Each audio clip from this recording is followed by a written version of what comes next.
Uttarandhra news, మేము సామాన్యుడి వైపు.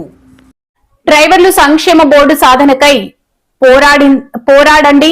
జి వామనమూర్తి పిలుపు. 2026 ఆగస్టు 2021 విశాఖలో జరుగు రాష్ట్ర మహాసభలకు జయప్రదం చేయాలని ఆటో డ్రైవర్ల ప్రచార కార్యక్రమం జరిగింది. ఈ కార్యక్రమాన్ని ఉద్దేశించి Andhra Pradesh auto and motor transport workers union AITUC రాష్ట్ర ప్రధాన కార్యదర్శి జి వామనమూర్తి పాల్గొని మాట్లాడుతూ, కేంద్ర రాష్ట్ర ప్రభుత్వాలు డ్రైవర్లకు పీఎఫ్, ఈఎస్ఐ, పెన్షన్తో కూడిన సంక్షేమ బోర్డు చేయాలని డిమాండ్ చేశారు. సంక్షేమ బోర్డు సాధనకై డ్రైవర్లు పోరాడాలని పిలుపునిచ్చారు.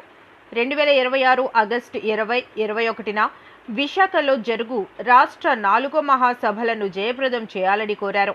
ఆగస్టు 20న జీవీఎంసీ గాంధీ విగ్రహం వద్ద జరుగు బహిరంగ సభలో డ్రైవర్లు పెద్ద సంఖ్యలో పాల్గొని ప్రభుత్వానికి కళ్లు తెరిపించాలని పిలుపునిచ్చారు. కేంద్ర ప్రభుత్వం పెంచిన డీజిల్, పెట్రోల్, వాహన విడిభాగాలు ధరలను జీఎస్టీ పరిధిలోకి తేవాలని, పెట్రోలియం ధరలపై వేసిన వ్యాట్, సెస్, జీఎస్టీ పన్నులను రద్దు చేయాలని కోరారు.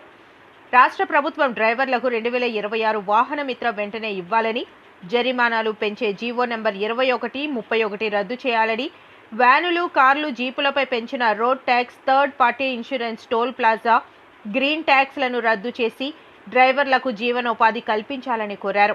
ప్రైవేట్, కార్పొరేట్ యాజమాన్యానికి ఇచ్చిన ఓలా, ఊబర్, ర్యాపిడో వాహనాలకు ఇచ్చిన యాప్ను రద్దు చేసి ప్రభుత్వం యాప్ను ఇవ్వాలని కోరారు. నరేంద్ర మోడీ ప్రభుత్వ అధికారాలకు వస్తే 100 రోజుల్లో డీజిల్, పెట్రోలు, ప్రజలు వాడే నిత్యావసర వస్తువుల ధరలు తగ్గిస్తామని హామీ ఇచ్చారు. సంవత్సరానికి 2 కోట్ల మందికి ప్రభుత్వ ఉద్యోగాలు కల్పిస్తామని హామీ ఇచ్చి 12 ఏళ్లు దాటినా ఒక్క హామీ అమలు చేయలేదు కదా. పెద్ద ఎత్తున డీజిల్, పెట్రోలు, నిత్యావసర వస్తువుల ధరలతో పాటు టోల్ పంజా ఫీజు, థర్డ్ పార్టీ ఇన్సూరెన్స్ భారీగా పెంచి రవాణా రంగాన్ని జవాలు దించే చర్యలకి ప్రధాని నరేంద్ర మోడీ పాల్పడుతూ ఉంటే, రాష్ట్రంలో కూటమి ప్రభుత్వం అధికారంలోకి వస్తే బ్యాటరీ కలిగిన ప్రతి ట్రక్ డ్రైవర్ కి 15,000 రూపాయలు వాహన మిత్ర ఇస్తామన్నారు. GO number 21, 31 సవరిస్తామన్నారు.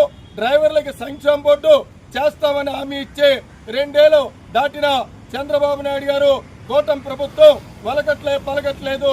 వెంటనే ఈ ప్రభుత్వం స్పందించి డ్రైవర్లందరికీ పీఎఫ్, ఈఎస్ఐ, పెన్షన్ తో కూడిన సంక్షేమ బోర్డు చేయాలని, ఓలా, ర్యాపిడ్, శ్రీశక్తి వల్ల ఆదాయం కోల్పోయిన డ్రైవర్లకి నెలకి 10,000 రూపాయలు జీవన భృతి కల్పించాలని చెప్పి, వ్యాన్లు, కార్లు, జీపులు, ఇతర వాహనాల మీద భారీగా పెంచిన టోల్ పంజా ఫీజు, రోడ్ ట్యాక్స్, అదేవిధంగా ఏవైతే ఈ ఫీజులు ఉన్నాయో వీటిని 30% తగ్గించాలని, ప్రైవేటు సంస్థలకు ఇచ్చిన ఎల్ఎల్ఆర్లు, డ్రైవింగ్ లైసెన్సులు, ఎఫ్సీలు అనుమతి రద్దు చేసి ప్రభుత్వ ఆధ్వర్యంలో లైసెన్సులు, ఎఫ్సీలు చేయాలని చెప్పి Andhra Pradesh auto and motor transport workers union ప్రభుత్వాన్ని డిమాండ్ చేస్తూ ఉంది. లేని పక్షంలో పెద్ద ఎత్తున ఆందోళన చేపడతామని ప్రభుత్వానికి హెచ్చరిక చేస్తూ ఉన్నాం.